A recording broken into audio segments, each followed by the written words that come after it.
Vamos lá, vamos para o primeiro assunto do nosso papo antagonista de hoje, que é o PL das fake news, né? Havia uma expectativa muito grande ao longo de toda a manhã, boa parte da manhã, a partir de 10 horas da manhã, essa era a previsão que esse texto fosse apresentado. Depois veio uma nova decisão de que seria às 3 horas da tarde. O deputado Orlando Silva, que é relator desse PL das fake news, ficou de apresentar às 3 horas da tarde. Fato é que até o momento esse texto ainda não foi apresentado do PL das fake news, né? Ontem, ele inclusive, o relator desse projeto, o deputado Orlando Silva, conversou com integrantes do Palácio do Planalto. Orlando tem feito contato direto com o presidente da Câmara, Arthur Lira também. Nessa semana, a Câmara aprovou, é importante a gente lembrar isso, o regime de urgência, né, dessa pauta lá na Câmara dos Deputados, e esse acordo é de que o texto vá para votação já na próxima terça-feira, dia 2 de maio. O PL das fake news está tramitando ali no Congresso desde 2020 e se tornou uma das pautas prioritárias para o governo Lula. Além de um teste também para a base, esse projeto também é visto como crucial para fazer frente às atuações dos bolsonaristas nas redes sociais, né? O deputado, inclusive, Orlando Silva, concluiu esse relatório do PL das fake news, do qual ele é relator, e a publicação do parecer final, no entanto, ela segue pendente diante de uma indefinição. Essa foi uma apuração que a Júlia Schiafarini trouxe para a gente no site, que há uma indefinição sobre qual órgão que vai ser responsável pela fiscalização, qual instituição que vai ficar responsável pela fiscalização dessa lei. Eles têm o principal ponto de divergência, então, principalmente entre as lideranças partidárias. Esse é o ponto específico, então, que ainda está pendente no PL das fake news. Inclusive, o relator publicou isso nas redes sociais hoje à tarde, disse que concluiu o relatório ali pela Lei Brasileira de Liberdade, Responsabilidade e Transparência na Internet, e resta agora um tema: qual a instituição que vai fiscalizar, então, essa lei, eventualmente, e aplicará também as sanções às plataformas que descumprirem essa regra quando for aprovada, é claro, na Câmara dos Deputados ali no Congresso. Vamos chamar o nosso time para cá para a gente conversar um pouco e detalhar um pouco mais essa questão do PL das fake news. Chega para cá, Wilson Lima e também Carlos Graeb. A gente vai conversar bastante sobre esse assunto agora. Quero começar com você, Wilson Lima, falando sobre essa questão do relator Orlando Silva, deputado Orlando Silva, então, ainda afinando alguns ajustes ali no texto para apresentar esse texto final para os parlamentares, né, Wilson? Muito boa noite, seja bem-vindo, Wilson. Boa noite, Kenzo, boa noite, Graeb, boa noite para você no chat. Vocês perceberam, né, vocês que nos acompanham aqui no Papo Antagonista, que hoje invertemos, né? Hoje quem está de casa sou eu, o Graeb está no estúdio, então invertemos, né, a lógica aqui do nosso programa. Sobre o PL das fake news, o Orlando Silva, ele pretendia apresentar esse relatório ali por volta de 1 hora da tarde, depois ele adiou para 3 horas da tarde, e agora já não temos a informação concreta de que esse projeto será apresentado ainda hoje. A tendência é que de fato, a íntegra ela vem a público só amanhã, tá? Porque existem de fato vários itens que ainda precisam ser ajustados. O Orlando Silva, ele passou os últimos dias visitando 12 bancadas temáticas, tá? Para que ele possa pegando sugestões aqui e ali. Existem alguns núcleos de resistência, principalmente na bancada do agro e na bancada evangélica. Por quê? Porque existe aí um temor de que essa agência governamental, como a Júlia apurou, ela tenha um poder maior, né, do que se imagina. Então, ela teria um poder de censurar e de tirar conteúdos da internet, inclusive pronunciamentos de parlamentares. Em relação à bancada evangélica, tem algumas questões que são tidas como delicadas, que são justamente as ligadas aos textos bíblicos, tá? Porque vários parlamentares evangélicos são pastores. E aí, lógico, né? Você vê que o pastor tem aí tem aquele discurso conservador, família tradicional, enfim. Então, isso alguns parlamentares querem que o texto assegure a eles a liberdade de culto e a liberdade de falar, né, enfim, de pregar a favor da família tradicional, porque de fato eles têm medo de que isso possa ser interpretado por essa agência governamental como um ato discriminatório. Então, tem vários ajustes que esse projeto ele precisa, de fato, são necessários pequenos ajustes nesse projeto, justamente para dirimir essas questões que têm sido pontuadas por esses integrantes dessas bancadas específicas, né? Outra coisa que... E é engraçado, Kenzo e Chat e Graeb, é que uma coisa está ligada à outra, né? Um elemento está ligado ao outro. Então, você tem a CPI do MST, um receio da bancada do agro de como é que o governo federal vai lidar com a questão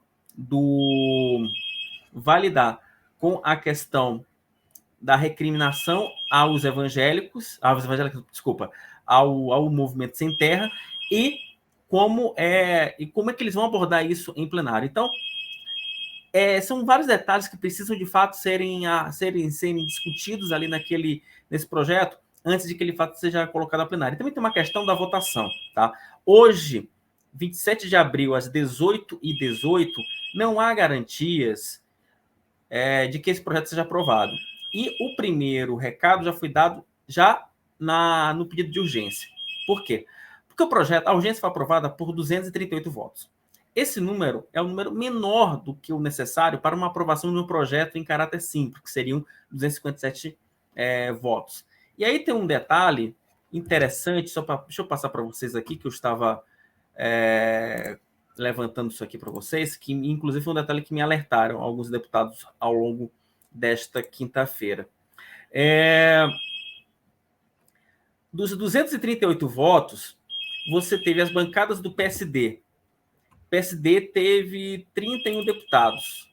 Dos 31, 15 votaram contra o projeto, metade. União Brasil, dos 59, 28 foram contra o projeto. Então, você tem ali um indicativo de que esses parlamentares, esses partidos tendem a não votar a favor do governo no mérito. Porque se você já teve metade ali na urgência, então é muito provável que a maioria desses partidos se manifeste contra esse projeto. Então, é um pepino que o Arthur Lira vai ter que tentar descascar ao longo do final de semana para que ele, de fato, consiga colocar esse projeto para votar na semana que vem. E já tem deputado, só para a gente encerrar, já tem deputado dizendo que esse projeto dificilmente vai ser votado na semana que vem, porque ele não tem voto para passar na Câmara. Bom, Wilson, obrigado pela participação. Tá todo mundo no chat aqui querendo saber qual foi a comida que você pediu, que o interfone não parou de tocar aí. Se o interfone está chamando aí, se você perdeu sua comida, tá todo mundo comentando isso aqui no nosso chat, pessoal. A gente vai tirar rapidinho o Wilson da tela, que o Wilson vai atender o interfone, vai trazer a pizza, vai mostrar a pizza pra gente aqui ao vivo, e aí depois, para dar água na boca e todo mundo, e depois a gente continua essa resenha, esse papo com o Wilson. Wilson, pode ir lá atender seu Deixa eu dar uma saída aqui durante 2 minutos. Pronto. Meu medo é ser cobrança, tá? Meu medo é ser cobrança. Se for cobrança, eu nem volto pro papo.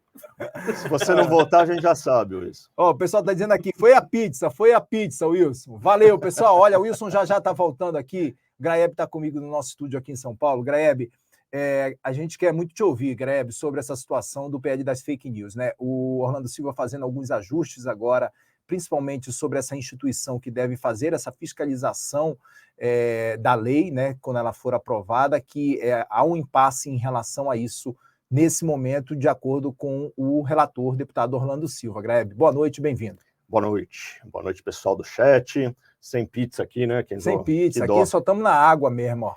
Mas é um barato esse negócio de fazer programa com as pessoas espalhadas, né? A gente nunca sabe, outro dia apareceu o gato do Duda em frente ao... Eu tenho medo, Graeb, do seguinte, no dia que for na minha casa, dos meninos aparecerem pulando, porque eu tenho 2 crianças pequenas, um de 9 e outra de 6. A de 6 é uma pimenta, a menina corre para um lado, corre para o outro. Eu digo, ó, no dia que tiver que fazer de casa, cuidado, hein, gente, que vai ter criança aparecendo lá no cenário da minha casa. Ou então minha esposa pode levar todo mundo, sair de casa para poder ter silêncio. Isso. Vamos lá, Graeb. Vamos lá. Bom, o que está começando a se desenhar é que essa estratégia de tentar votar esse projeto a toque de caixa, e parece que essa foi uma estratégia exigida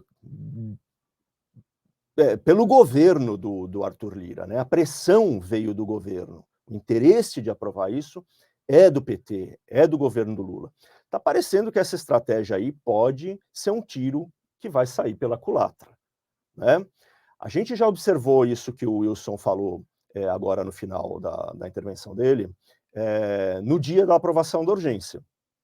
Ou seja, que o placar tinha sido apertado, né?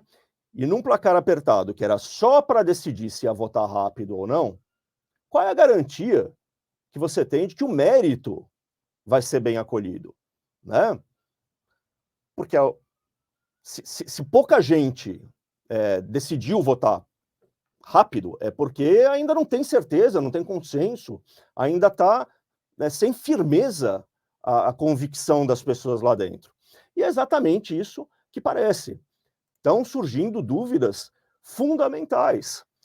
O projeto não existe, ele cai por terra sem a criação dessa tal entidade autônoma de supervisão e de coordenação e de regulamentação. Olha, todo mundo em dúvida de como é que esse negócio vai funcionar, qual vai ser a composição, quem é que manda nessa comissão, né? Temores justificados. Você dá poder para um grupo de pessoas de eventualmente tirar conteúdos da rede, bloquear conteúdos da rede, você está dando um poder que a palavra correta para descrevê-lo é um poder de censura, certo?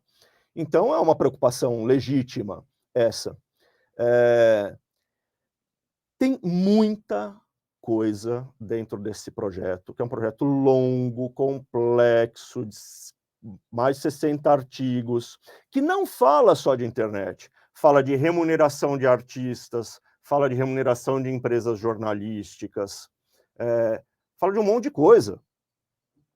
Tem muito ali que vai precisar ainda de regulamentação, ou seja, leis posteriores, né? Então, o grau de incerteza em torno disso aí é enorme. Isso está ficando claro, que não havia consenso. Agora, já estão achando que talvez não se vote na terça-feira, como queriam. E se votarem na terça-feira, o risco de uma derrota do governo é grande. E daí, a pergunta é, o Lira está preocupado? A minha avaliação de leitura e de conversas é que o único compromisso do Lira foi com a urgência. Ele falou, vocês querem a urgência? Terão. Mas, como já disseram lá naquele dia, não tem compromisso em relação ao mérito. O Arthur Lira não vai empenhar a riqueza dele, a influência dele, para forçar a aprovação desse projeto. Então ele foi até um certo ponto. Dali para frente, ou seja, daqui para frente, na verdade, o governo e os seus aliados estão mesmo meio que por conta própria. A chance de derrota é real, existe, e não vai ser surpresa nenhuma se eles atrasarem a votação por terem chegado à conclusão de que vão perder. Então, o projeto das fake news foi má ideia, urgência, a gente falou aqui várias vezes, porque era um projeto que demandava mais discussão, e agora está ficando claro que foi isso mesmo. O governo fez uma aposta errada. Isso, e apostou e pressionou, inclusive, Arthur Lira, que a gente viu no dia, inclusive, da leitura daquele requerimento, Arthur Lira bastante irritado, né, Graeb? Falando com os líderes ali, que tinha feito um acordo sobre se seria nominal ou se não seria nominal, e aí disse, olha, a gente fechou um acordo, sim, de que esse acordo não vale para o mérito dessa questão, né? Ele foi bem claro e categórico em relação a isso, mas queria, de fato, aprovar a qualquer custo a urgência desse requerimento, né? Você pode dizer o que for do Arthur Lira, você pode gostar dele ou não gostar dele, mas o fato é que ele é um tratorzão. E a fama que ele tem de cumpridor de pactos, né, de acordos, ela tem se mostrado verdadeira. Então, ele assumiu o compromisso de que ia votar a urgência, passou por cima das resistências, inclusive de gente mais alinhada política e ideologicamente com ele, né, do que o PT. Partido dele, PP, PL, são todos políticos mais próximos do jeitão do Lira do que o PT. Mas ele se comprometeu a pôr para votar, fez o negócio passar, ficou bravo com quem estava querendo atravancar o combinado. Mas, daqui para frente, eu não vejo o Arthur Lira pondo 1 centavo de capital político dele para ajudar o governo a passar o projeto no mérito. Então é isso. Se não acontecer na segunda-feira, foi porque o governo e a turma do governo lá dentro da Câmara não conseguiu arregimentar o apoio necessário. Não vai ser porque o Arthur Lira deixou de cumprir nada, não. Eu acho que ele já entregou o que estava combinado. Boa, Graeb. O Wilson tá de volta aí. Veio com a pizza, Wilson? Não, bolinho aqui, ó. Bolinho aqui, ó. Bolinho, aí, viu? Ó, programa ao vivo café com bolo. Isso aqui para Pronto. vocês. Olha, um bolinho para vocês do chat, já que nós nunca damos bolo em vocês. Gostaram? Muito bem. Olha o trocadilho aí. Olha o trocadilho infame. Vamos lá, é coisa do... É isso. Quer dar uma arrematada nesse assunto, Wilson, ainda? Sobre essa questão do PL das fake news? Acho que você conseguiu ouvir o Não, eu peguei, que foi rapidamente. Olha aqui, ó, Freitas aqui fazendo um comentário, o motoboy de 2 estrelas, né? A minha sorte aqui, pelo menos aqui no prédio, os porteiros são muito legais e ele já sabe meu código de cor. Mas vamos lá, voltando aqui a falar sobre o PL. Kenzo, o Graeb, ele falou uma coisa importante. O Lira, em várias situações, ele compromete-se com parte do projeto. Ele não se compromete com o mérito. Ele entregou a urgência. E o Lira, ele aproveitou a tramitação do PL das fake news para dar vários recados ao Palácio do Planalto. Ele tem pressionado o Palácio do Planalto por cargos, tem pressionado por uma maior influência, né, no Poder Executivo. O ministro das Relações Institucionais, Alexandre Padilha, ele não consegue ter uma relação amistosa com o Lira, então há um bate-cabeça dele com o Alexandre Padilha. Então, esse projeto, essa urgência apertada, ela já foi um belo de um recado para o Palácio do Planalto de que, olha, os projetos que vocês querem, vocês vão ter que trabalhar muito, vão ter que pagar caro para que eles passem por esta casa. Não vai ser simples assim como vocês imaginam. Não vai ser de goleada. Vocês vão ter que trabalhar muito e gastar muita sola de sapato, né? E o Lira, ele tem essa fama realmente de cumpridor de acordos. Ele pautou a urgência, entregou a urgência, ele tem trabalhado pela questão ele tem ajudado o governo ali pela questão do mérito, mas ele entregou essa responsabilidade para o Orlando Silva. Ele não está correndo atrás de voto. Quem está correndo atrás de voto é o Orlando Silva, que é o relator do projeto. Ô, Wilson, essa história está me lembrando muito, eu diria que esta votação pode estar para o PT, como a votação do voto impresso teve para o governo do Bolsonaro.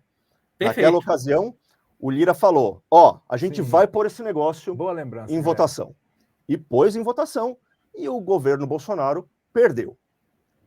Tem grande chance do mesmo processo se repetir agora. Pode ser o projeto do voto impresso do PT. Eu concordo, Greve. Eu diria até, concordo contigo. Acho que a alusão foi perfeita mesmo. Acho que é a grande... E aí tem o detalhe, né? Na votação do voto impresso, não passou, não foi porque não houve maioria, né? Porque houve maioria, só que não houve o quórum constitucional de 308 votos. E naquele momento, também o Lira utilizou aquele projeto para dar um recado para o Palácio do Planalto, para falar, olha, vocês podem até ter maioria, mas não inventem loucuras. Então, assim, eu acredito que a mensagem vai ser a mesma na semana que vem. E digo mais, assim, hoje, se eu fosse apostar R$10 para pagar o meu bolinho que chegou agora há pouco, né? Olha, eu não apostaria que esse projeto vai para a pauta da semana que vem. Eu acho que o Lira vai deixar esse projeto dormindo em berço esplêndido mais 2 semanas.